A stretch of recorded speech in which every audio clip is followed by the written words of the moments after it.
What we are talking about today is that after a knife is damaged, how to resense the knife. We are the same. Let the equipment first. The program moves. Switch to automatic mode in the same mode. Then we can press a hand wheel simulation to be on the safe side. Then start directly.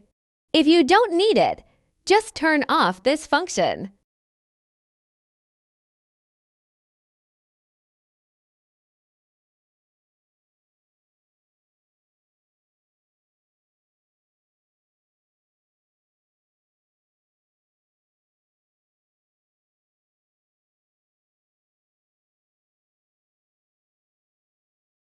Okay, we're going to pause here.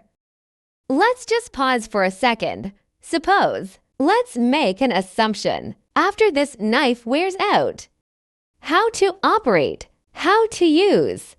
After we pause, press a reset button. Then we next switch to hand wheel mode. Take the knife off. After removing the knife, replace. Replace with a new knife.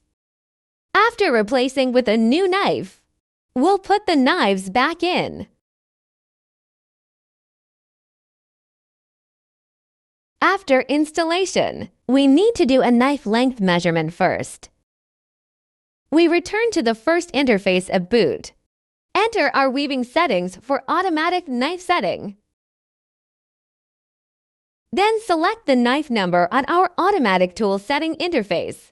We need to change it to our No. 1 knife here. After changing back to No. 1 knife, switch to one of our automatic modes. Then the automatic tool setting starts.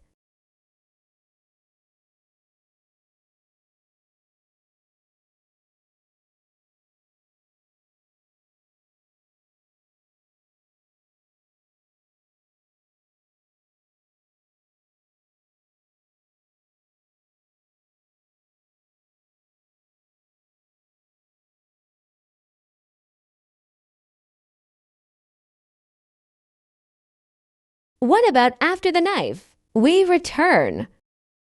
Return to one of our processing monitoring interfaces. Then we enter. We just broke. A breakpoint is when we stop to check the line number of the tool. Enter our processing settings interface, starting single shear. Then press OK. Then our analog machining capabilities are turned on. Click to start. Let's simulate this function with our controller.